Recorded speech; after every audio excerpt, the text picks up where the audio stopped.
Hello everyone, welcome back to the channel. आज class के साथ साथ एक इम्पोर्टेंट अनाउंसमेंट भी करना है। दैट इज 5 अक्टूबर से हम लोग एक क्लास को स्टार्ट करने जा रहे हैं, जिसमें कि बोर्ड एग्जाम 2025 के पॉइंट ऑफ व्यू से हम पूरा अकाउंट्स, बीएसटी और मैक्रो इकोनॉमिक्स को नेक्स्ट 3 मंथ्स में पूरा स्टार्टिंग से पढ़ेंगे। अगर किसी भी रीजन से आपको लगता है कि आपकी तैयारी अच्छी नहीं हुई है, बहुत ज्यादा डाउट्स रह गया है, या आप नॉन अटेंडिंग स्टूडेंट्स हैं और आपको सही गाइडेंस नहीं मिल पाई, तो don't lose hope, you still have one more chance. 90 plus की गारंटी तो नहीं दूंगा, but I try my best कि नेक्स्ट 3 मंथ्स में latest by mid of January 25 आप सभी को बहुत अच्छे से तैयार कर दूं फॉर योर बोर्ड एग्जामिनेशंस। सो अगर आपको लगता है कि ये क्रैश कोर्स आप लोगों को ज्वाइन करना चाहिए, तो you can contact me for the same. तो चलिए, आज हम एक नया चैप्टर स्टार्ट करने जा रहे हैं, that is cash flow statement. चलिए स्टार्ट करते हैं हमारी आज की क्लास। Let's begin.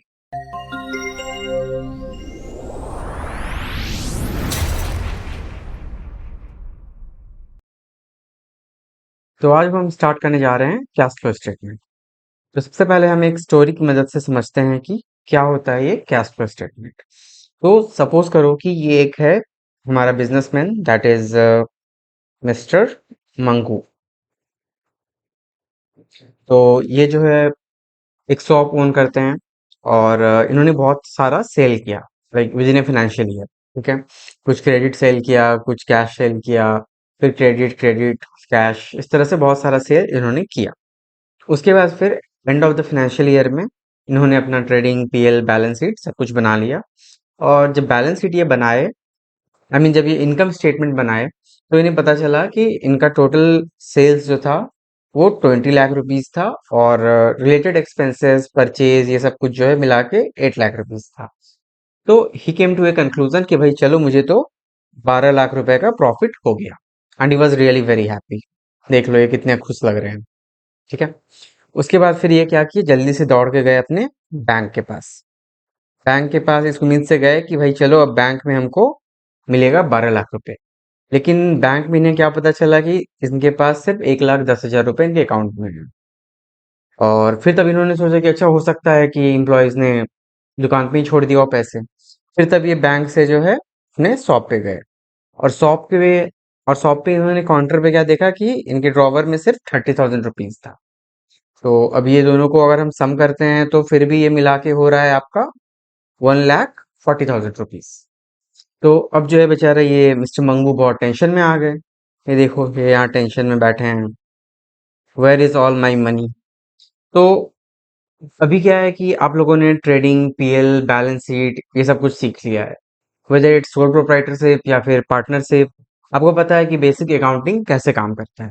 तो क्या आप बता सकते हो कि इतने सारे सेल करने के बाद, लाइक 20 लाख का सेल, फिर जो भी एक्सपेंसेस था सब मिला के 8 लाख, जब हमारे बुक्स ऑफ अकाउंट्स में प्रॉफिट 12 लाख दिख रहा है, तो मिस्टर मंगू जो परेशान हो रहे हैं, उनका सारा पैसा आखिर गया कहाँ? लाइक 12 लाख रुपीज ये एक्सपेक्ट कर रहे थे, और इनके पास हार्डली 1,40,000 रुपीज है। So pause this video and just think of it कि क्या रीजन रहा होगा इसके पीछे।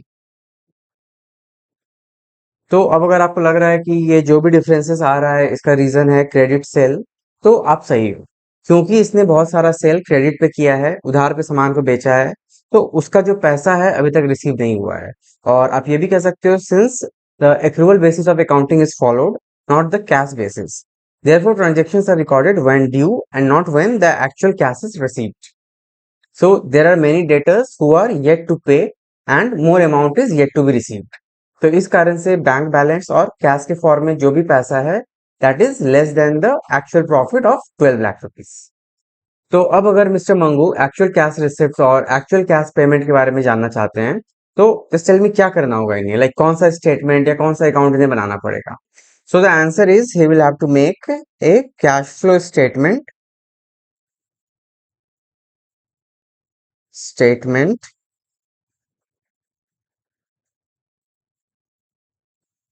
फॉर हिज एंटरप्राइज और फॉर हिज बिजनेस। ठीक है, तो चलिए अब हम देखते हैं कि कैश फ्लो स्टेटमेंट क्या होता है, क्यों बनाते हैं और कैसे हम बनाते हैं। तो सबसे पहला है हमारा, what is cash flow statement. तो इसका आप लिख सकते हो डेफिनेशन कि cash flow statement provides information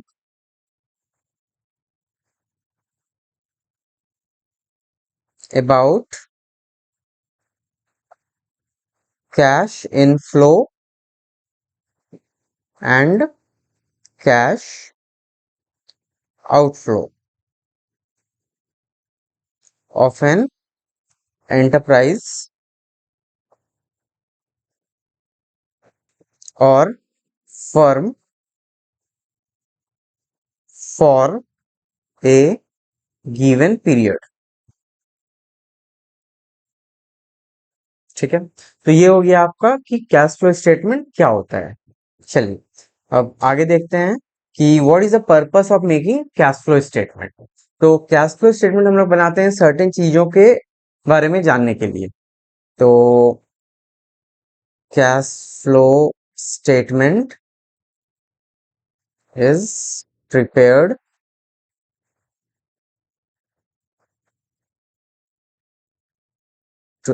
to know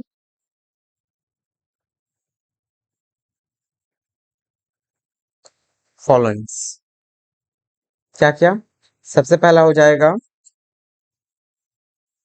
where did cash come from. पैसा कहाँ से आ रहा है और अब क्या है, पैसा कहाँ यूज हो रहा है। What was the cash used for। And lastly आप ये भी कह सकते हो कि what is the change in the cash balance during the period of time. तो ये भी हम जानते हैं, what was the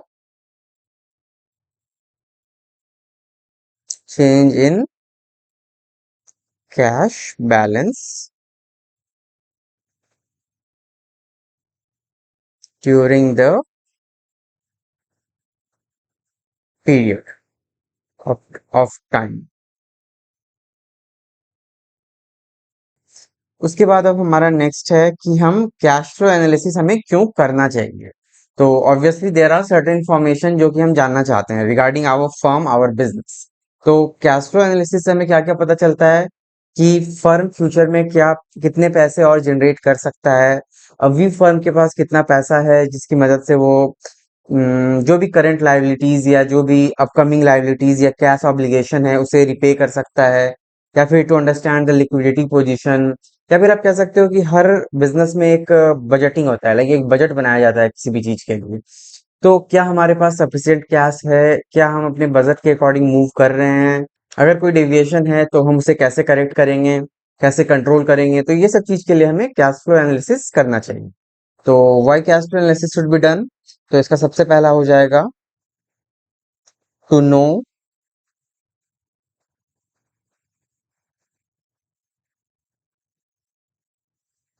firm ability to pay या firm ability to generate future cash flow.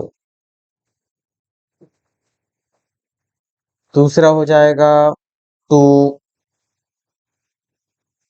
No firm capacity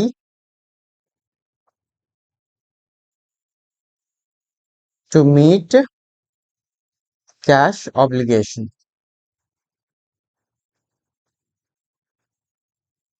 उसके बाद to know about the liquidity position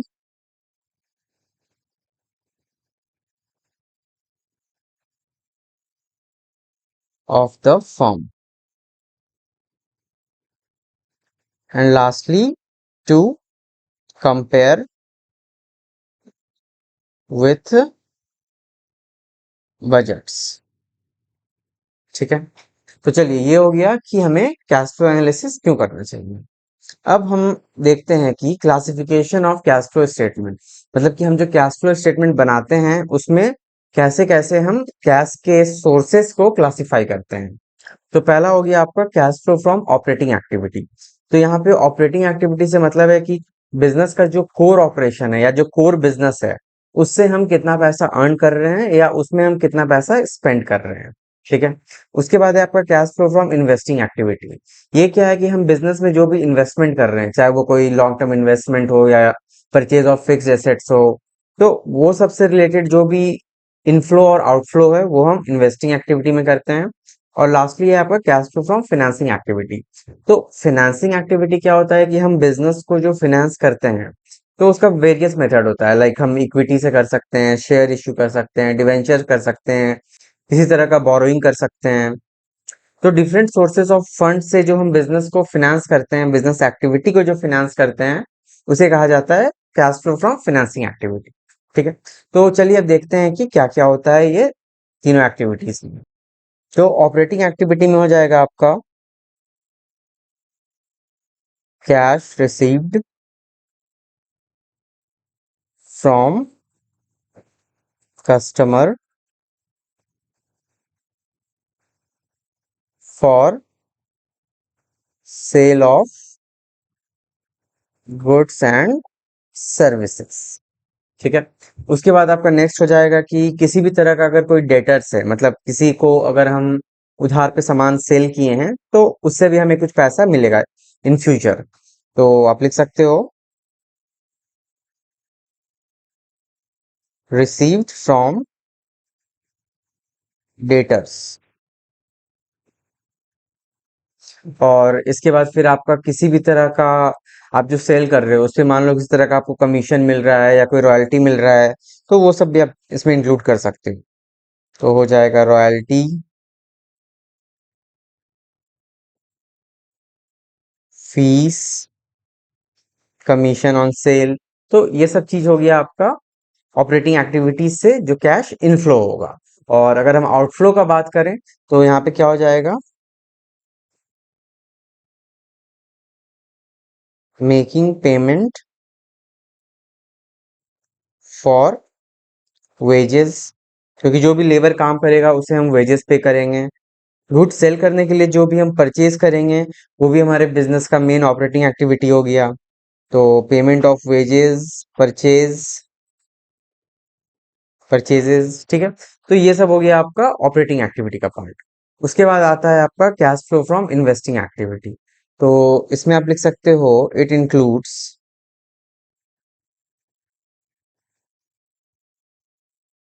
purchasing and selling of long term assets and marketable securities.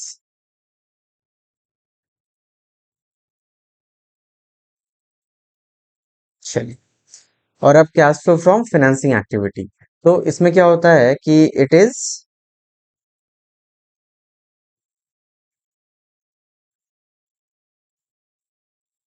Financing business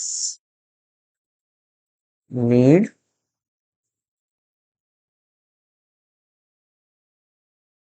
through different sources. तो financing activity का part हो जाएगा आपका issue of shares, debentures,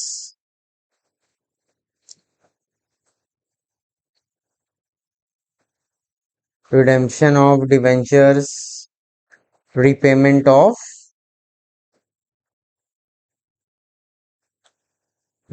of loans, या फिर मान लो आप कोई डिविडेंड पे करते हो, इंटरेस्ट पे करते हो, तो ये भी हो जाएगा आपका डिविडेंड या इंटरेस्ट पेड।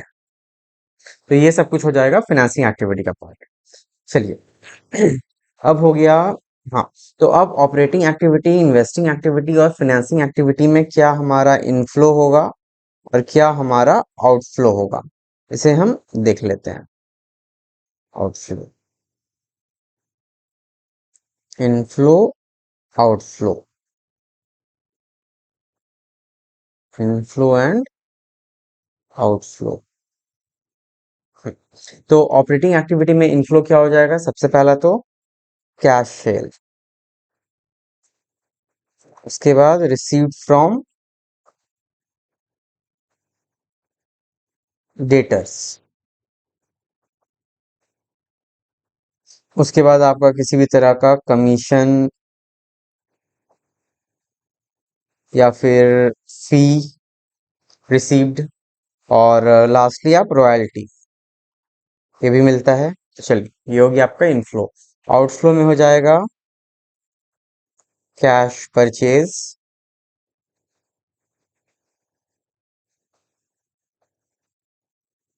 फिर हो जाएगा आपका payment to creditors,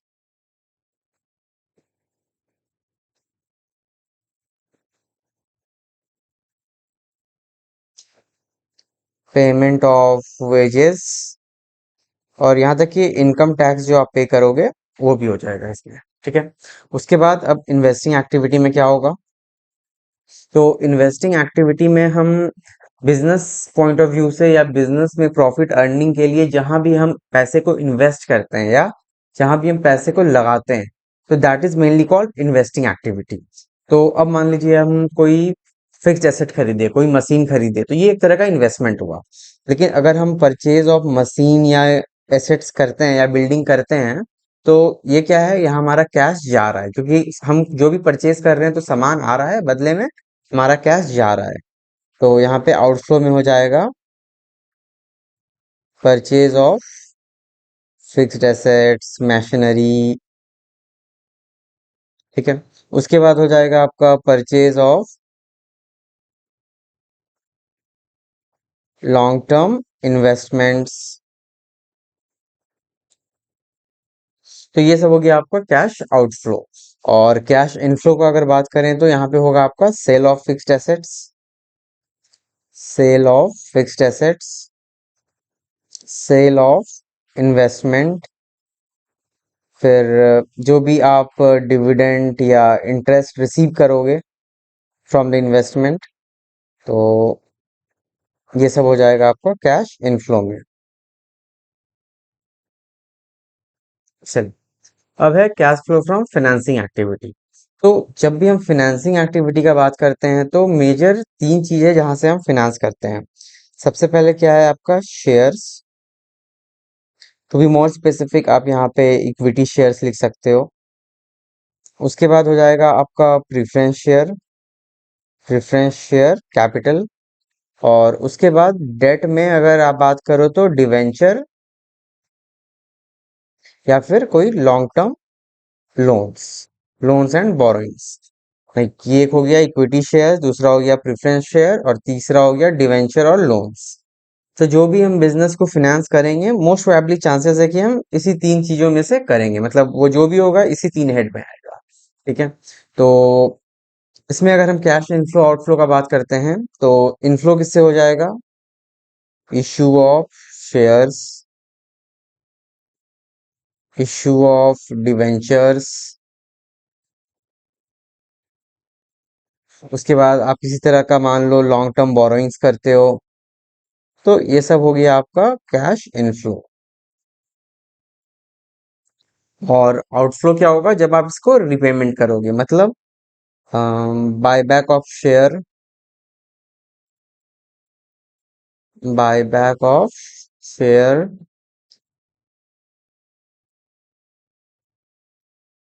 redemption of preference share और डिवेंचर। और मान लो फिर अगर आप कोई लॉन्ग टर्म बोरोइंग ये सब लिए हो, तो उसके बदले में आपको क्या होगा? इंटरेस्ट पे करना पड़ेगा, तो इंटरेस्ट रीपेमेंट। तो ये सब हो गया आपका फाइनेंसिंग एक्टिविटी का कैश आउटफ्लो। चलिए, अब हम देखते हैं कि कैश फ्लो स्टेटमेंट में हम स्टडी करते हैं इनफ्लो और आउटफ्लो के बारे में। तो बात यह है कि क्या चीज का इनफ्लो और क्या चीज का आउटफ्लो। तो यहाँ पे कैश ये तो हम लोग जान रहे हैं, but it's not only about the cash, यहाँ पे कैश एंड कैश इक्विवेलेंट भी आएगा। तो अब बात यह है कि कैश तो हम समझ रहे हैं क्या होता है, कैश इक्विवेलेंट क्या होता है। तो चलिए इसे भी हम लिख लेते हैं, like meaning of cash equivalent. तो कैश क्या है? हमारा बहुत लिक्विड फॉर्म ऑफ एसेट्स है। तो ऐसा कोई भी एसेट्स जो कि बहुत इजीली लिक्विडेट हो सके या बहुत इजीली जिसे हम कैश में कन्वर्ट कर सकें, तो they are like cash equivalents. तो उसमें क्या हो जाएगा? सबसे पहला हो गया आपका बैंक किसी तरह का मान लो आपके पास चेक रखा है तो वो चेक भी हो जाएगा। उसके बाद आपका मार्केटेबल सिक्योरिटीज,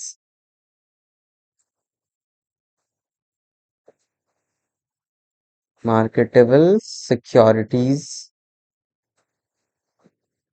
ठीक है। और लास्टली आप क्या कह सकते हो कि किसी भी तरह का करंट इन्वेस्टमेंट या फिर आप शॉर्ट टर्म इन्वेस्टमेंट। तो ये सब हो गया आपका टाइप ऑफ कैश इक्विवेलेंट, ठीक है। एक, दो, तीन और चार। इसके बाद नेक्स्ट है हमारा methods of making cash flow statement. तो सबसे पहला हो जाता है आपका डायरेक्ट मेथड और उसके बाद है आपका indirect method. But class 12 point of view से अगर हम देखें तो इनडायरेक्ट मेथड है हमारे सिलेबस में, बट हमें डायरेक्ट मेथड नहीं पढ़ना है। तो चलिए आगे अब हम समझते हैं कि हम कैश फ्लो स्टेटमेंट कैसे बनाएंगे with the help of indirect method, ठीक है। ओके। तो जैसा कि आप जान रहे हैं कि कैश फ्लो स्टेटमेंट में पैसा जो इनफ्लो आ रहा है या जो आउटफ्लो हो रहा है, तो उसका मेनली क्या है कि तीन तरह से क्लासिफाई किया गया है। पहला है आपका ऑपरेटिंग एक्टिविटी, दूसरा है इन्वेस्टिंग एक्टिविटी और तीसरा है आपका फाइनेंसिंग एक्टिविटी। तो तीनों क्लासिफिकेशन को हम लोग अलग अलग पढ़ेंगे। तो इसमें सबसे इंपॉर्टेंट है आपका cash flow from operating activity. इसको मेन आपको समझना है। ये आप समझ जाओगे तो फिर इन्वेस्टिंग और फाइनेंसिंग में कुछ खास नहीं रखा है, ठीक है। तो चलिए सबसे पहले हम समझते हैं cash flow from operating activity. Cash flow from operating activity. तो किसी भी क्वेश्चन में आपको आइदर प्रॉफिट आफ्टर टैक्स दिया रहेगा या फिर हो सकता है कि आपको जो बैलेंस शीट, ट्रेडिंग पीएल ये सब दिया रहेगा उसमें आपका करंट ईयर और प्रीवियस ईयर का एक्यूमुलेटेड प्रॉफिट दिया हुआ रहेगा। तो current year minus previous year करने पे आपको जो डिफरेंस आएगा वो हो जाएगा आपका प्रॉफिट आफ्टर टैक्स। तो एक मिनट। हम्म, तो प्रॉफिट आफ्टर टैक्स ये आपको पता चल जाएगा। तो अब आपको सबसे पहले कैलकुलेट करना है net profit before tax. Before tax, और अगर इसको आप पूरा बोलिए तो before tax and extra ordinary item, extra ordinary item, ठीक है। तो चलिए यहाँ पे हम आपका अमाउंट का भी कॉलम बना लेते हैं। ये हो गया इंटरनल कॉलम, ये हो गया आपका एक्सटर्नल कॉलम। हम्म, तो अब सबसे पहले चाहिए हमें net profit before tax and extra ordinary item. फिर नेट प्रॉफिट आफ्टर टैक्स के बाद हमें पहुंचना है ऑपरेटिंग प्रॉफिट तक। सेकंड हम इसमें कुछ एडजस्टमेंट करेंगे नेट प्रॉफिट बिफोर टैक्स में, सो दैट हम ऑपरेटिंग प्रॉफिट तक पहुंच सकें। ऑपरेटिंग प्रॉफिट, या इसको अगर आप पूरा लिखोगे तो ये होता है operating profit before working capital changes. और लास्टली फिर हमें पहुंचना है कैश जनरेटेड फ्रॉम ऑपरेशंस।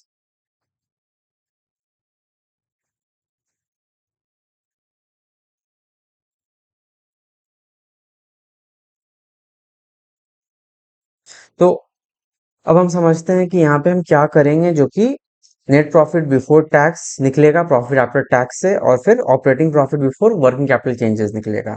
तो चलिए यहाँ पे एक हम वर्किंग नोट टाइप्स का बनाते हैं।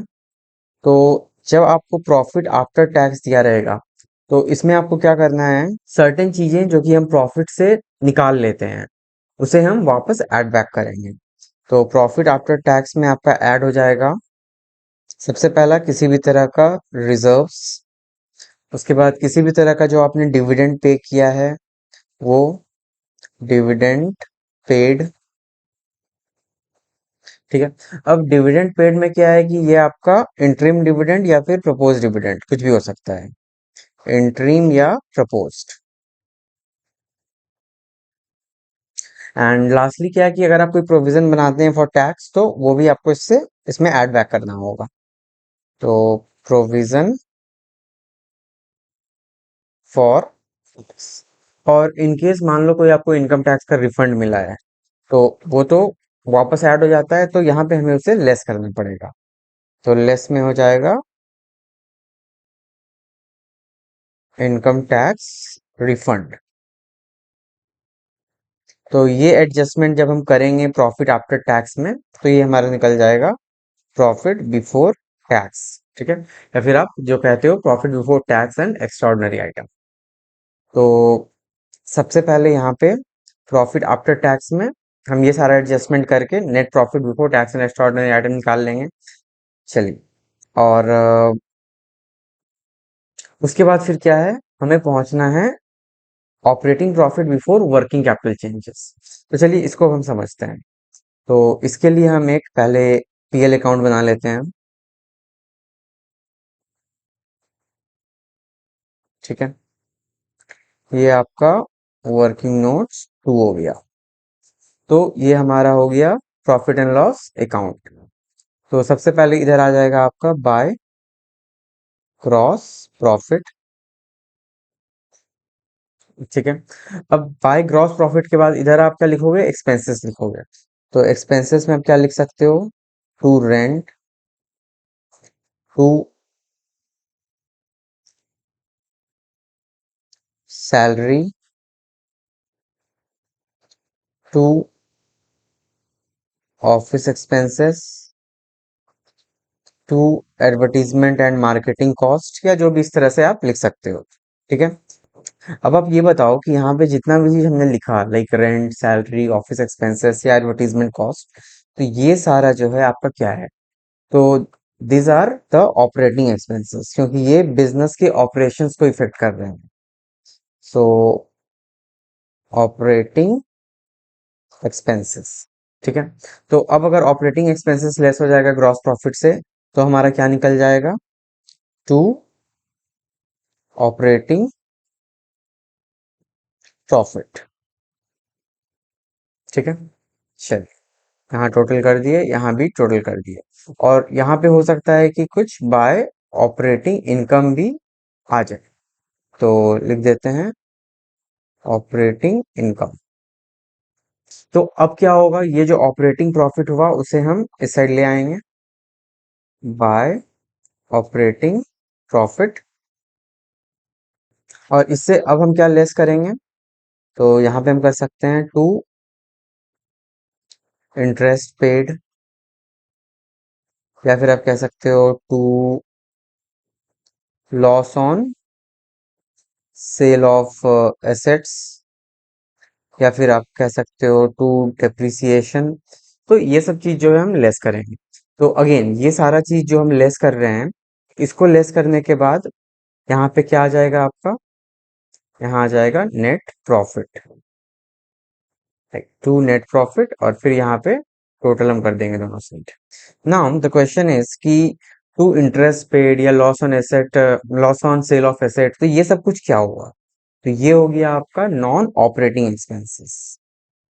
ऊपर में था ऑपरेटिंग एक्सपेंसेस, यहाँ पे हो गया आपका नॉन ऑपरेटिंग एक्सपेंसेस। और फॉर एग्जांपल जैसे यहाँ पे डेप्रिसिएशन है, तो ये आपका नॉन कैश एक्सपेंसेस हो गया। ठीक है, और उसी तरह से यहाँ पे आपका बाय नॉन ऑपरेटिंग इनकम भी आ जाएगा। ठीक है, तो अब क्या है कि हमें निकालना है यहाँ पे ऑपरेटिंग प्रॉफिट। तो अब आप भी देखो कि हम लोग यहाँ पे उल्टा चल रहे हैं। तो ऑपरेटिंग प्रॉफिट का यहाँ पे क्या फॉर्मूला हो जाएगा, ऑपरेटिंग प्रॉफिट। तो ऑपरेटिंग प्रॉफिट हो जाएगा आपको ऑब्वियसली जो भी नेट प्रॉफिट निकला, नेट प्रॉफिट बिफोर टैक्स, ये वाला जो नेट प्रॉफिट है ये बिफोर टैक्स है। तो net profit before tax plus non operating expenses, और माइनस में क्या हो जाएगा, non operating income, non operating income. ठीक है, तो चलिए ये हो गया आपका ऑपरेटिंग प्रॉफिट। अब क्या है कि ऑपरेटिंग प्रॉफिट हमारा आ गया, operating profit before working capital changes. तो अब आप यहाँ पे देख सकते हो कि सपोज करो आपको प्रॉफिट आफ्टर टैक्स आपको दिया हुआ है, उसमें आप जो भी एडजस्टमेंट करोगे, लाइक जो भी प्रॉफिट से हम निकालते हैं उसे हम ऐड बैक करेंगे, और जो भी ऐड करते हैं उसे हम लेस करके निकाल देंगे नेट प्रॉफिट बिफोर टैक्स। और नेट प्रॉफिट बिफोर टैक्स में हम क्या करेंगे, नेट प्रॉफिट बिफोर टैक्स से हमें निकालना है ऑपरेटिंग प्रॉफिट। तो उसमें हम नेट प्रॉफिट में प्लस नॉन ऑपरेटिंग एक्सपेंसेस और माइनस नॉन ऑपरेटिंग इनकम कर देंगे, तो हमारा निकल जाएगा ये operating profit before working capital changes. और ये है बिफोर वर्किंग कैपिटल चेंजेस। और अब वर्किंग कैपिटल क्या होता है? वर्किंग कैपिटल होता है आपका current assets minus current liabilities. ठीक है, तो अब करंट एसेट और करंट लाइबिलिटीज का जो भी एडजस्टमेंट है उसे हम यहाँ पे कर देंगे, तो हमारा निकल जाएगा कैश जनरेटेड फ्रॉम ऑपरेशंस। ठीक है, तो अब ये हमें करना है। तो चलिए देखते हैं कैसे होगा। तो प्रॉफिट आफ्टर टैक्स के बाद हम निकाल लिए नेट प्रॉफिट, तो ये निकाले with the help of working notes 1। उसके बाद net profit before tax and extra ordinary item हमें पता चल गया। उसके बाद हम वर्किंग नोट्स 2 में जो किए हैं वो हम यहाँ पे लिख देंगे। लाइक यहाँ पे हो जाएगा आपका एड नॉन ऑपरेटिंग, या फिर आप कह सकते हो नॉन कैश एक्सपेंडिचर। लाइक यहाँ पे आप लिख सकते हो plus depreciation plus loss on sale of assets. ठीक है, उसके बाद फिर हम लेस क्या करेंगे, लेस कर देंगे हम नॉन ऑपरेटिंग या नॉन कैश इनकम। ठीक है, तो इसमें हो जाएगा आपका, मान लो लेस हो जाएगा profit on sale of assets, या फिर मान लो आपको किसी तरह का कोई डिविडेंड मिला या इंटरेस्ट मिला, तो वो सब भी आप यहाँ पे लिख सकते हो, डिविडेंड रिसीप्ट। तो चलिए अब इसको हम यहाँ पे दो अमाउंट को ऐड कर देंगे और फिर इस दोनों को लेस कर देंगे, तो इसके टोटल को हम यहाँ पे लिख देंगे। ठीक है, और obviously net profit before tax and extra ordinary item ये पहले से यहाँ पे रहेगा। तो अब इस दोनों को ऐड करके या एडजस्ट करके जो यहाँ पे आएगा figure, this will be called as operating profit before working capital changes. ठीक है, अब यहाँ पे हमें क्या करना है कि यहाँ पे हम एडजस्ट करेंगे वर्किंग कैपिटल से रिलेटेड। तो वर्किंग कैपिटल से रिलेटेड हम क्या एडजस्टमेंट करेंगे, तो अभी क्या है कि हम जो भी क्वेश्चन सॉल्व करेंगे उसमें आपको बोथ ईयर्स का डेटर्स दिया होगा, क्रेडिटर्स दिया होगा, ट्रेड पेबल्स दिया होगा, ट्रेड रिसीवेबल्स दिया होगा, यहाँ तक कि कैश भी दिया होगा। तो अब यहाँ पे क्या हो रहा है कि ये सारा डेटर्स क्रेडिटर्स ये सब जो है, ट्रेड पेबल्स ट्रेड रिसीवेबल्स, ये सब हमारा करंट एसेट्स और करंट लाइबिलिटीज होता है। तो अब क्या है कि करंट एसेट्स अगर हमारा बढ़ता है तो इसका मतलब क्या है कि हमारा डेटर्स बढ़ रहा है। तो यहाँ पे एक सिंपल सा रूल आप लिख सकते हो, लाइक चलो यहाँ लिख लेते हैं वर्किंग नोट्स 3 में। हम्म, तो क्या क्या ऐड होगा और क्या आपका लेस होगा। ठीक है, तो ऐड हम क्या क्या करेंगे, सबसे पहला अगर करंट लायबिलिटी हमारा इंक्रीज करता है तो इसे हम क्या करेंगे, ऐड करेंगे। और करंट लायबिलिटी अगर हमारा डिक्रीज करता है तो इसे हम लेस करेंगे। उसी तरह अगर हमारा करंट एसेट्स डिक्रीज करता है तो उसे हम ऐड करेंगे, और अगर करंट एसेट्स हमारा इंक्रीज करता है तो उसे हम लेस करेंगे। तो अब अगर आप समझना चाहते हो कि करंट लायबिलिटीज इंक्रीज हुआ तो ऐड क्यों किए, या करंट एसेट डिक्रीज हुआ तो उसे क्यों ऐड किए, तो बहुत सिंपल है कि जब भी आपका करंट एसेट बढ़ता है तो क्यों बढ़ता है, आपका डेटर्स बढ़ गया, मतलब कि कोई आपसे उधार पे सामान ले जा रहा है और बदले में आपको पैसा नहीं दे रहा है। तो जब भी आपका डेटर्स बढ़ेगा तो इट्स लाइक आपको पैसा उतना नहीं मिला, मतलब आप ऐड तो कर रहे हो बट पैसा तो आपको मिला ही नहीं। इसलिए करंट एसेट जब बढ़ता है तो उसे हम लेस कर देते हैं, और करंट एसेट जब घटता है, करंट एसेट घट रहा है मतलब कि हमें उतना कैश मिल रहा है तभी तो हमारा रेटर घट रहा है ना, तो वैसे में उसे हम ऐड कर देते हैं। और लाइबिलिटी के साथ भी इसका जस्ट एसेट का उल्टा होता है। वो क्या कि जब लाइबिलिटी बढ़ रहा है मतलब कि हमारा क्रेडिटर बढ़ रहा है, क्रेडिटर बढ़ रहा है मतलब हम उधार पे सामान खरीदे हैं और हम उसका पेमेंट नहीं किए हैं, तो कैश तो हमारे पास रह गया। तो कैश नहीं देना इज लाइक कैश हमारा बढ़ जाना या कैश हमारे पास उतना रह जाना। तो जब हम क्रेडिटर को पे नहीं करते हैं, हमारा करंट लायबिलिटी बढ़ जाता है, तो उसे हम ऐड कर देते हैं क्योंकि उतना पैसा हमारे पास रह गया। और करंट लायबिलिटी जब घट जाता है मतलब हम क्रेडिटर को पे कर रहे हैं, तो मतलब क्या है कि हमारा कैश जा रहा है। तो वैसे में जो है हम करंट लायबिलिटी को भी लेस कर देते हैं। ठीक है, तो आई बिलीव ये चीज आपको समझ में आ गया होगा। चलिए, तो वही चीज अब यहाँ पे लिख देना है एज इट इज, कि हम क्या ऐड करेंगे। ऐड करेंगे हम इंक्रीज इन करंट लायबिलिटी और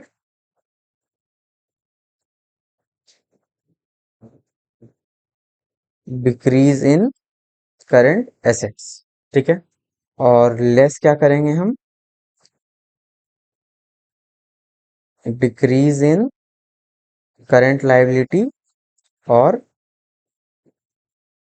इंक्रीज इन करंट एसेट्स। ठीक है, तो करंट लेस करना है, इंक्रीज इन करंट एसेट और डिक्रीज इन करंट लायबिलिटी।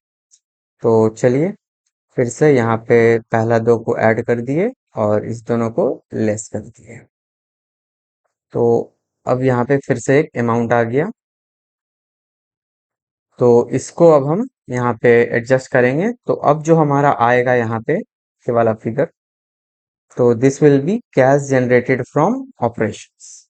ठीक है, अब कैश जनरेटेड फ्रॉम ऑपरेशंस में कुछ नहीं करना है, इसमें बस हम अपना इनकम टैक्स जो भी हमारा पे कर रहे हैं, लेस इनकम टैक्स पेड, इसे हम यहाँ पे लेस कर देंगे। तो चलिए इसे लेस कर दिए, तो फिर जो फिगर आएगा उसे यहाँ पे लिख देंगे और फाइनली यहाँ पे आपका निकल जाएगा net cash flow from operating activity. तो ये फिगर आपका हो जाएगा net cash flow from operating activity.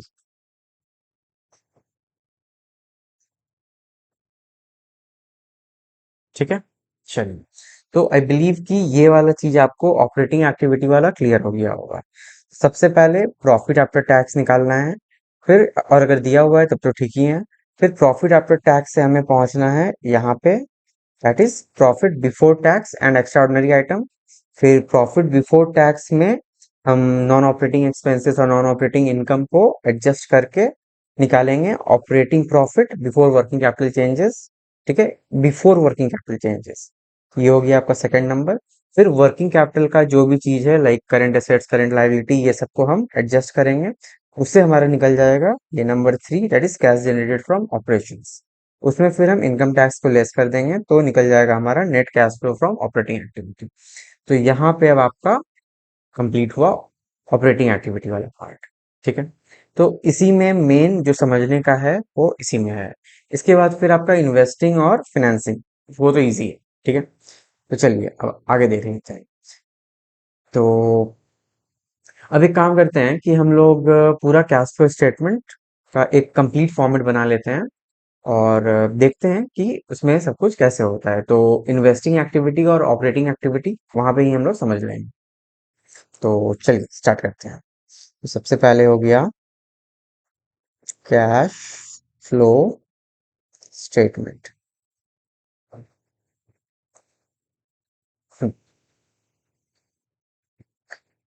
इसका पहले हम फॉर्मेट बना लेते हैं।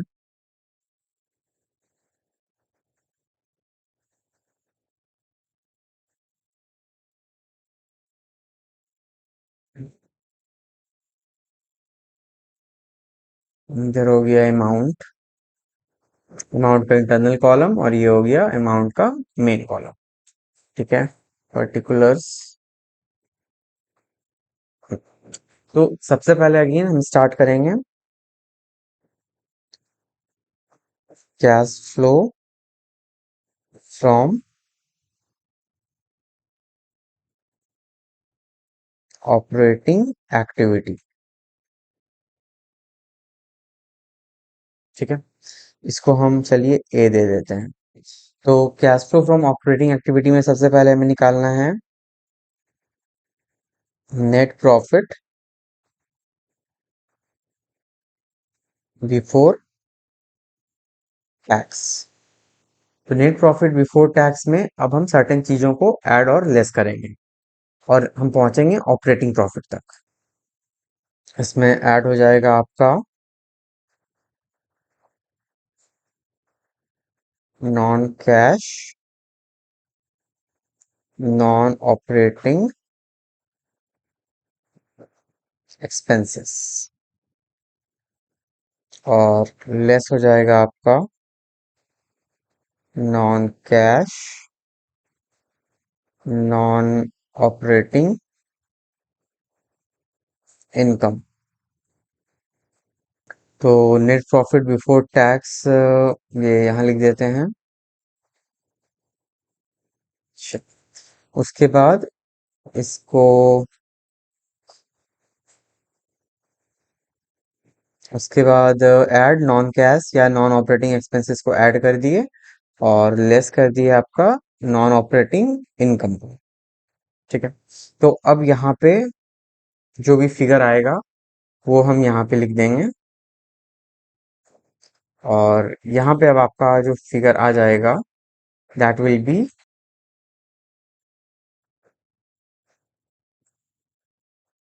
Operating profit before working capital changes. तो अब यहाँ पे हम वर्किंग कैपिटल का एडजस्टमेंट करेंगे। तो इसमें क्या हो जाएगा, ऐड हो जाएगा आपका इंक्रीज इन करंट लायबिलिटी और डिक्रीज इन करंट एसेट्स, और लेस हो जाएगा डिक्रीज इन करंट लायबिलिटी और इंक्रीज इन करंट एसेट्स। ठीक है, तो पहला दो अगेन ऐड और इधर का लेस कर दिए। ठीक है, फिर जो आपका टोटल बैलेंस आएगा उसे हम यहाँ पे कर देंगे एडजस्ट, और इस फिगर से इसको एडजस्ट करके, मतलब प्लस माइनस जो भी होगा, ये अमाउंट फिर यहाँ पे जो आएगा this will be called cash generated from operations. ठीक है, और इसमें अब कुछ नहीं करना है हमें, बस इनकम टैक्स को हम लेस कर देंगे, लेस इनकम टैक्स। तो अब यहाँ पे इस फिगर को हम लेस कर देंगे, तो फिर जो हमारा आएगा ये मेन फिगर, तो इसे हम कहेंगे नेट कैश फ्लो। मतलब अगर ये पैसा आ रहा है तो नेट कैश इनफ्लो या फिर नेट कैश आउटफ्लो जो भी होगा डिपेंडिंग ऑन द क्वेश्चन, वो हम लिख देंगे from operating activity, operating activity. ठीक है, तो चलिए ये हो गया हमारा फर्स्ट पार्ट, ये हम लोग पहले भी देख लिए थे। अब हम पार्ट बी देखते हैं, इसको कंटिन्यू कर लेते हैं।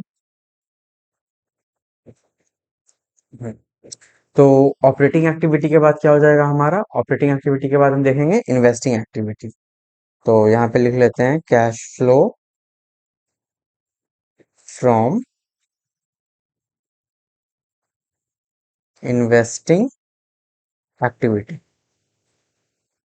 तो इसमें क्या है कि इसमें हमें कुछ करना ही नहीं है, बस जो पैसा हमने इन्वेस्ट किया है बिजनेस में, लाइक फिक्स एसेट्स में, या अगर कुछ एडिशनल पैसा या एक्स्ट्रा पैसा है तो उसका अगर हम कुछ इन्वेस्टमेंट वगैरह किए हैं तो वो सबको हमें आउटफ्लो में दिखाना है। और अगर हम कोई चीज को सेल कर रहे हैं, किसी एग्जिस्टिंग इन्वेस्टमेंट या एग्जिस्टिंग एसेट्स को सेल कर रहे हैं, तो उससे जो हमें पैसा आ रहा है वो हमारा कैश इनफ्लो होगा। तो जो भी चीज, जो भी पैसा हमारा आउटफ्लो हो रहा है उसे हम लेस करेंगे, और जो भी हमारा इनफ्लो हो रहा है उसे हम ऐड करेंगे। ठीक है, सिर्फ इन्वेस्टमेंट एक्टिविटीज को। तो चलिए इसमें हम लेस कर देते हैं सबसे पहले sale of assets, sale of, sorry sale नहीं, यहाँ पे आपका परचेज हो जाएगा, परचेज करेंगे तब तो पैसा जाएगा ना। Purchase of assets, purchase of long term investment. ठीक है, उसके बाद ऐड करेंगे हम जो भी पैसा हमें आएगा, तो वो कैसे आएगा, सेल ऑफ फिक्स्ड एसेट्स, या आप कह सकते हो लॉन्ग टर्म इन्वेस्टमेंट। और उसके बाद जो भी हमने इन्वेस्टमेंट किया है ये वाला लॉन्ग टर्म इन्वेस्टमेंट, इसका जो भी हमें डिविडेंड मिलेगा या इंटरेस्ट रिसीव्ड, तो ये सब जो भी होगा ये हम ऐड करेंगे। तो इससे पहले लेस कर देते हैं और इधर इसको ऐड कर देते हैं। तो अब जो फिगर होगा टोटल करके उसे हम यहाँ पे लिख देंगे, और ये फिगर जो है हो जाएगा हमारा net cash flow from investing activity. ठीक है, ये हो गया हमारा इन्वेस्टिंग एक्टिविटी का। उसके बाद नेक्स्ट है हमारा cash flow from financing activity. उसके बाद सी में हम लिख देते हैं cash flow from financing activity.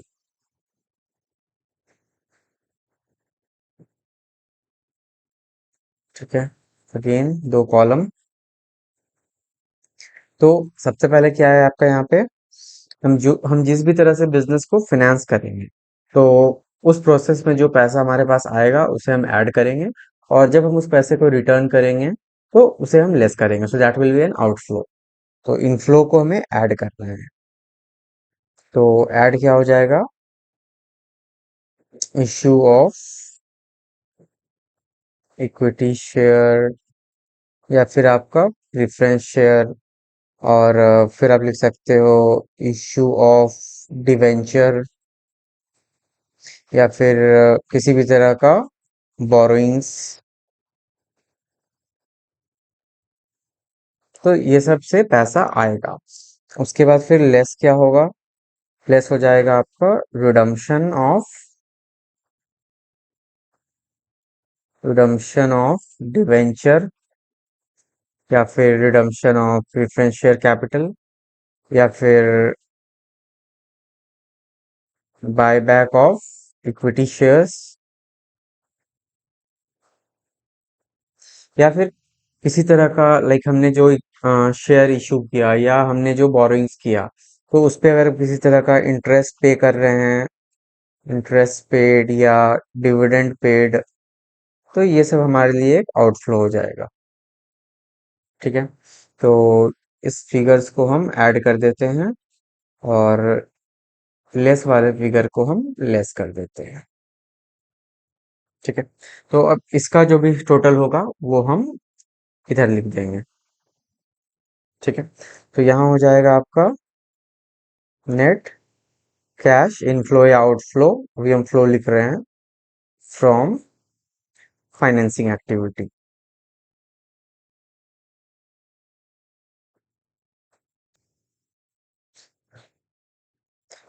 चलिए, तो ये हो गया। अब हमें क्या करना है, बस हमने जो cash flow from operating activity, investing activity और फिनेंसिंग एक्टिविटी निकाला, लाइक नेट कैश फ्लो, तो बस उस तीनों को हम जोड़ देंगे। तो हमारे क्या निकल जाएगा, नेट इंक्रीज और decrease in cash, like through out the year जो भी इंक्रीज और डिक्रीज हुआ है हमारे कैश में, कैश बैलेंस में, तो वो हमारे पास आ जाएगा। तो चलिए, नेट इंक्रीज या डिक्रीज इन कैश या कैश इक्विवेलेंट। ठीक है, ये कैसे निकलेगा आपका, ए प्लस बी प्लस सी। तो जो भी आएगा फिगर वो हम यहाँ पे लिख देंगे। और इसमें क्या है, अब हमारा ओपनिंग कैश बैलेंस दिया हुआ होगा क्वेश्चन में, तो ये हो गया हमारा D.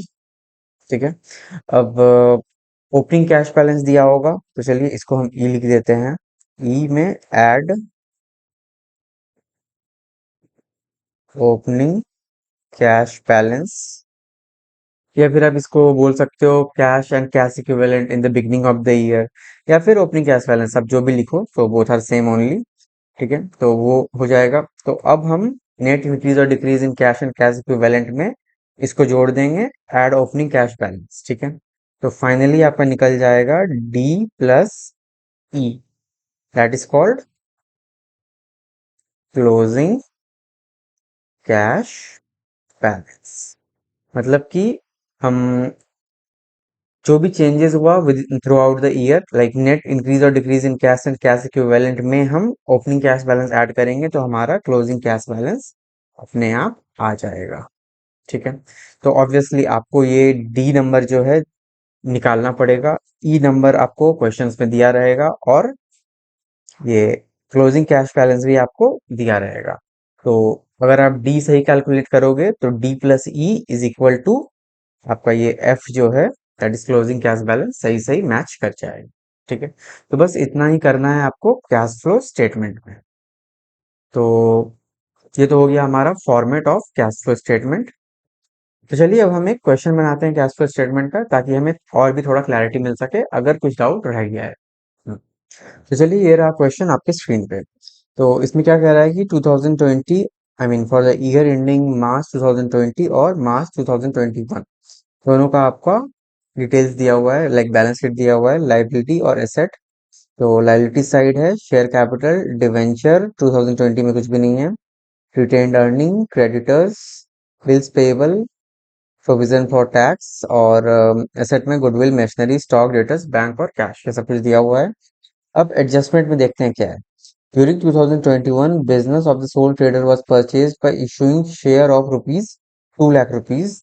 The asset acquired from him were goodwill 20,000, machinery 1 lakh, stock 50,000, debtors 30,000। ठीक है, और उसके बाद क्या कह रहा है कि provision for tax charge rupees 35,000, and debenture were issued at a premium of 5% which was included in the retained earnings। Like extra पैसा जो लिया गया था डिवेंचर का at the time of issue, वो जो है एडिशनल पैसा सिक्योरिटीज प्रीमियम, वो रिटेन अर्निंग में ऑलरेडी इंक्लूडेड है। उसके बाद है डेप्रिसिएशन ऑन मशीनरी जो है चार्ज किया गया रुपीज 30,000। तो चलिए अब हम इस क्वेश्चन को सॉल्व करते हैं। तो बनाना है हमें कैश फ्लो स्टेटमेंट। तो चलिए इस क्वेश्चन को हम सॉल्व करते हैं। तो सबसे पहले क्या है कि हमें चाहिए नेट प्रॉफिट बिफोर टैक्स। तो यहाँ पे आप देख सकते हो कि आपका रिटेन्ड अर्निंग 2020 का 60,000 था और 21 का 90,000 था, मतलब कि प्रॉफिट आफ्टर टैक्स जो है 30,000 है हमारा करंट ईयर का। ठीक है, तो चलिए लिख लेते हैं, प्रॉफिट आफ्टर टैक्स हो गया 30,000। तो प्रॉफिट आफ्टर टैक्स 30,000 हो गया। अब इससे हमें निकालना है प्रॉफिट बिफोर टैक्स, मतलब कि इसमें जो हमने टैक्स पे किया है उसे हम ऐड बैक कर देंगे। तो अब देखते हैं टैक्स हम कितना पे किए हैं। तो अभी क्या है कि हमें प्रोविजन फॉर टैक्स का अकाउंट यहाँ पे बनाना पड़ेगा। चलिए बना लेते हैं। तो सबसे पहले हम बनाएंगे,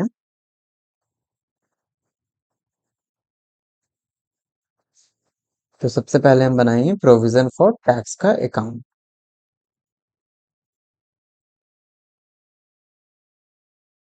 प्रोविजन फॉर टैक्स, तो सबसे पहले हो जाएगा आपका प्रोविजन फॉर टैक्स का बाय बैलेंस पीडी।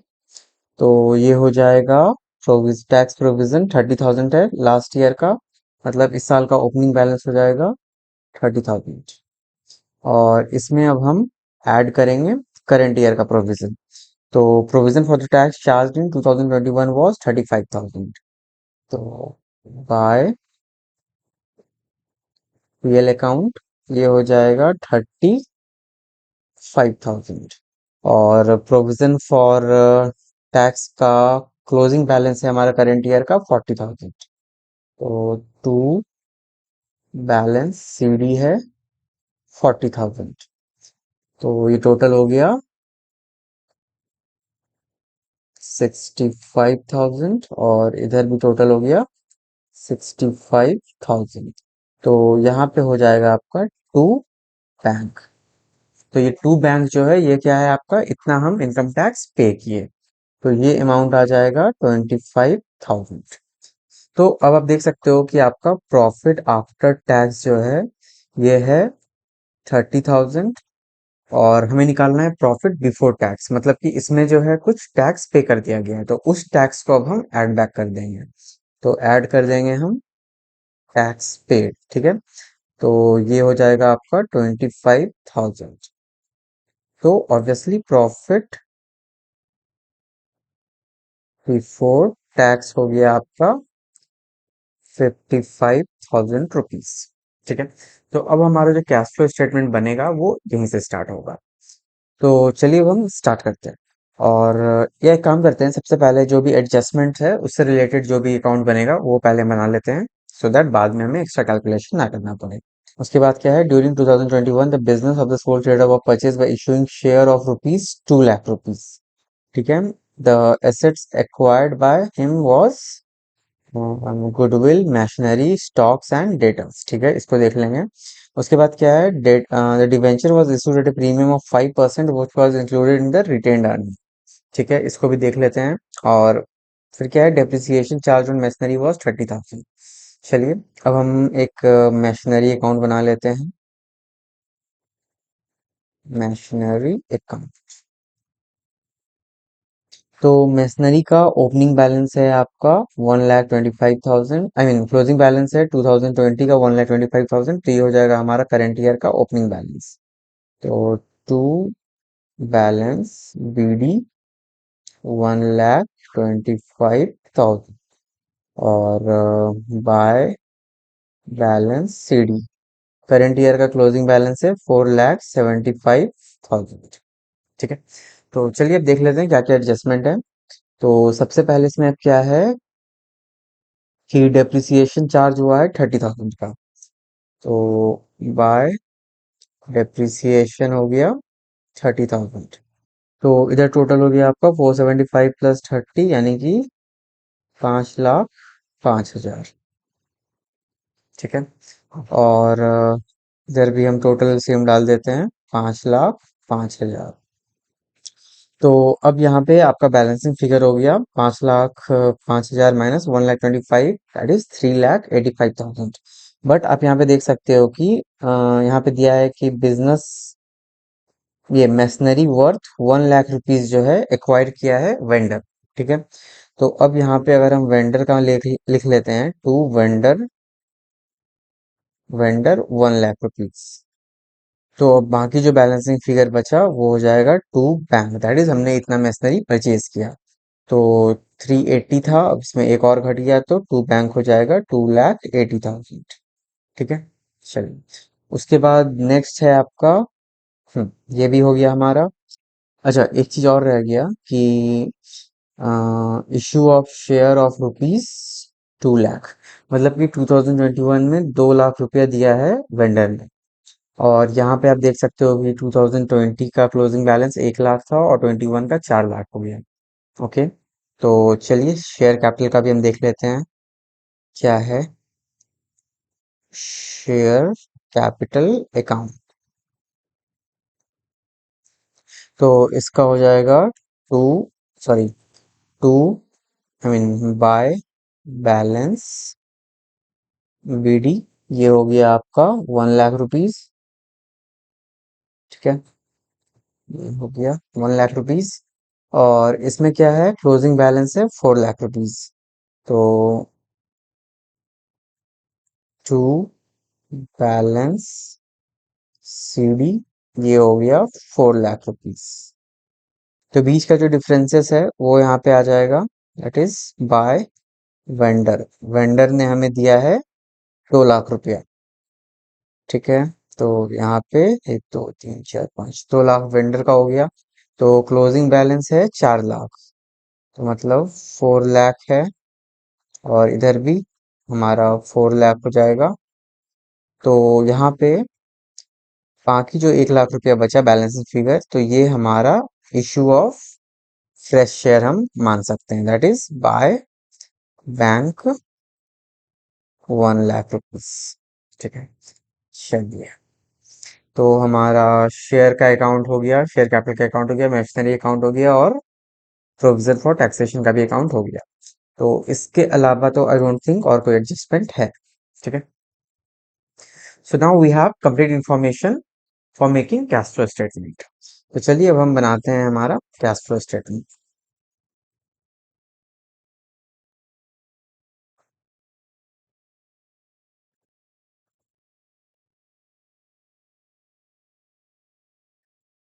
ये हो गया अमाउंट का अमाउंट, यहाँ पे particulars,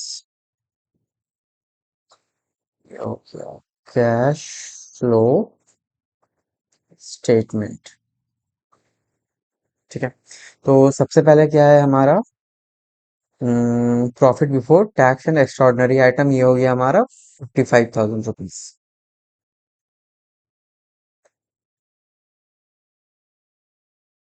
profit before tax and extraordinary item, this is 5 lakh rupees. ठीक है। सॉरी, 55,000 रुपीज, 5 लाख में 55,000 रुपीज। ठीक है। उसके बाद हम ऐड करेंगे डेप्रिसिएशन, दैट इज 30,000। तो ये हो गया, ऐड हो जाएगा non cash expenditure, that is depreciation, ये हो गया 30,000 रुपीज। उसके बाद फिर हमारा निकल गया ऑपरेटिंग प्रॉफिट। तो ऑपरेटिंग प्रॉफिट हो गया आपका 80,000, ये हो गया बिफोर वर्किंग कैपिटल चेंजेस। तो अब जो वर्किंग कैपिटल का जितना भी एडजस्टमेंट है वो अब हम यहाँ पे कर देंगे। तो चलिए देख लेते हैं।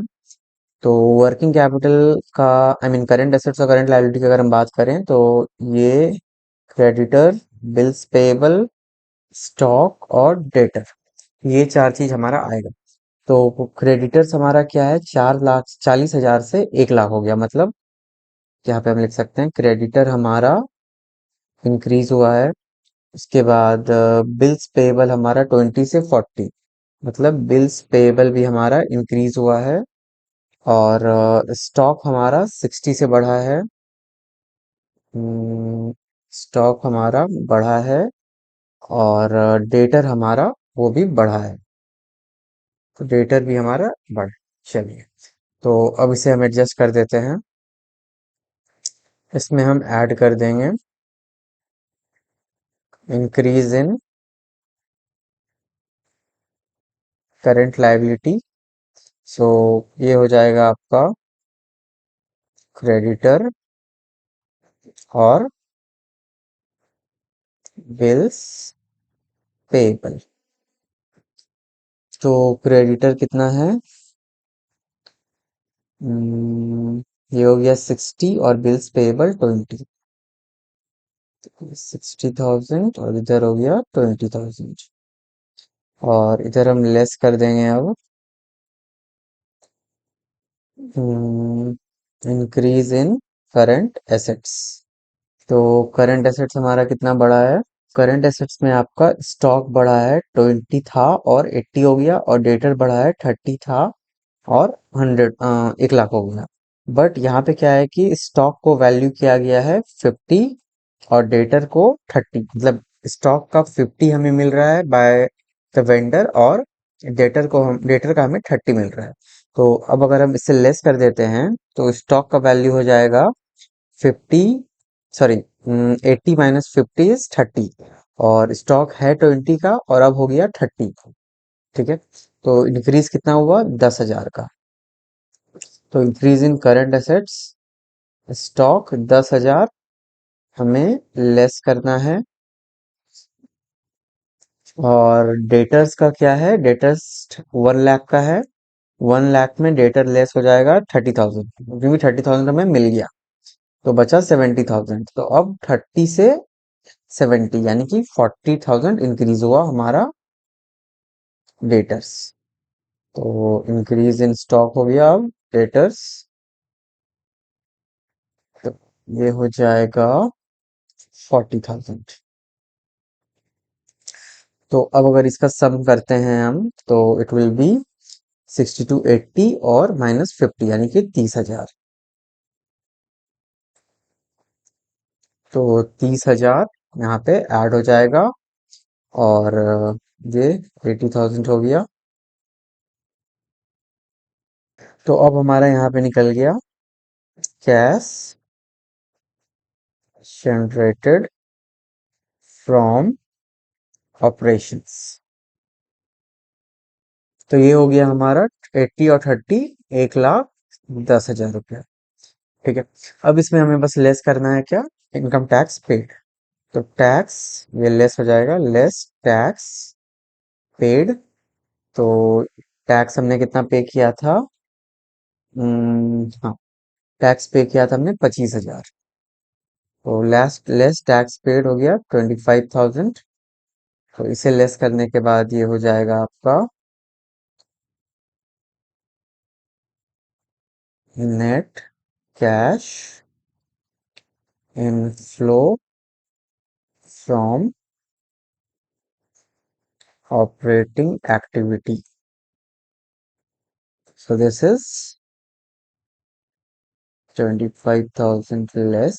तो तो ये हो जाएगा हमारा 1,10,000 minus 25,000 will be 85,000। Okay okay okay, एक चीज यहाँ पे गलती हो गया है, 55 प्लस 30, तो ये आपका 85,000 हो जाएगा, सॉरी।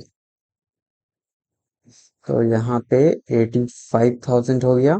अब 85,000 में 6280 माइनस 50, 30,000, तो 85 में 30 ऐड होगा, तो ये हो जाएगा 1,15,000। ओके। अब 1,15,000 में 25,000 लेस होगा, तो net cash flow from operating activity ये हो गया हमारा 90,000 रुपीज। ठीक है। चलिए, ये हो गया ए। उसके बाद अब है cash flow from investing activity.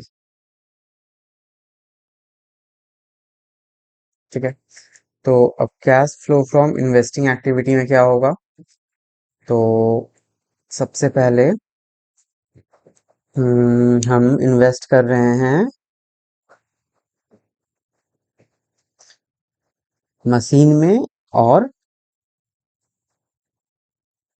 बस। हम्म। तो यहाँ पे हम लिख देते हैं परचेस्ड मशीनरी। तो ऑब्वियसली ये हम लेस करेंगे, क्योंकि परचेज मशीनरी तो हमारा कैश आउटफ्लो हो रहा है। तो परचेज मशीनरी वर्थ ये है हमारा 2,80,000। 2,80,000। ठीक है। तो इन्वेस्टिंग एक्टिविटी में तो बस यही हुआ, परचेज मशीनरी। तो अब यहाँ पे लिख देंगे नेट कैश फ्लो, या फिर कह सकते हैं cash outflow from investing activity. ये क्या हो गया, 2,80,000। चलिए, अब उसके बाद लास्ट है हमारा cash flow from financing activity. Cash flow from financing activity.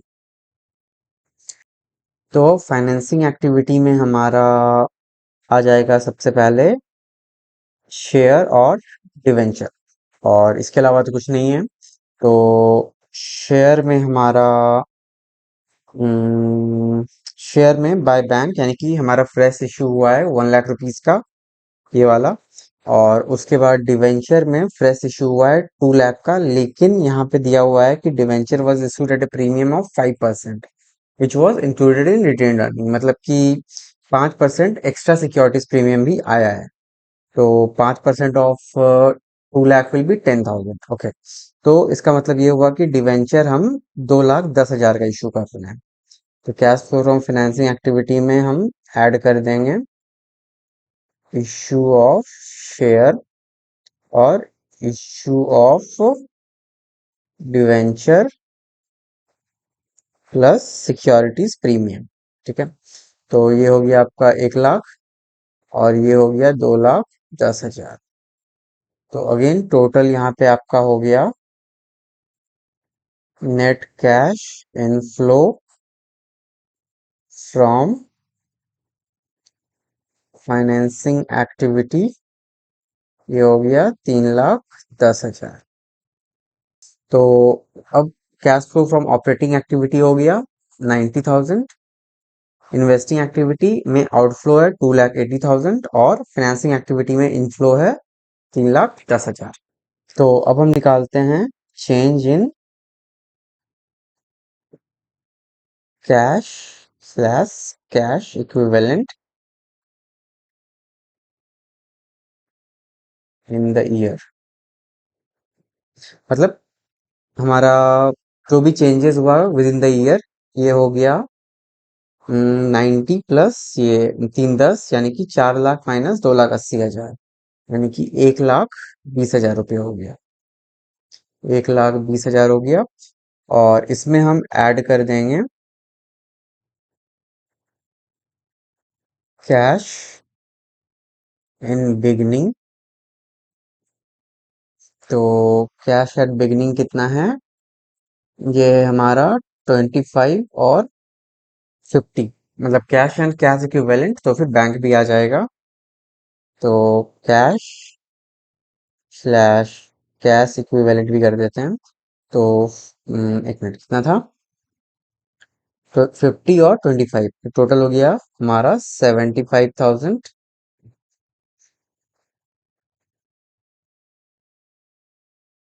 और इस दोनों को ऐड करने से हमारा आ जाएगा टोटल 1,95,000। तो ये हो गया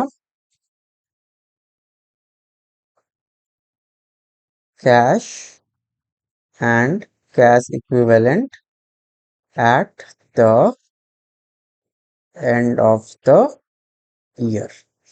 ठीक है, तो चलिए देख लेते हैं ये हमारा 1,95,000 मैच 1,95,000 मैच किया या नहीं। ठीक है, तो ओपनिंग था हमारा 50 प्लस 25 दैट इज 75, जो हमने ऐड किया 1,20,000 में, और आ गया हमारा टोटल 150 प्लस 45 इज 195, तो 1,95,000। तो चलिए इसी के साथ हमारा ये वाला सम कंप्लीट होता है। इस क्वेश्चन को हमने पूरा सॉल्व कर लिया है। तो आई होप अब आपको इस चैप्टर का क्लैरिटी मिल गया होगा। तो बस इतना ही था जो आपको क्लास 12 में समझना है। एंड रेस्ट अगर आपको कोई डाउट है तो आप पूछ सकते हो, या नहीं तो आपको अब सिर्फ एक काम करना है, that is practice and practice and practice. तो ठीक है गाइज, इसी के साथ हमारा ये चैप्टर कंप्लीट होता है। आई होप अब आपको कोई डाउट नहीं रहा हो। तो अगर आपको सब कुछ समझ में आ गया है, please like this video, share it among your friends and subscribe my channel. तो चलिए मिलते हैं अब हमारे नेक्स्ट क्लास में। Till then keep learning and keep practising.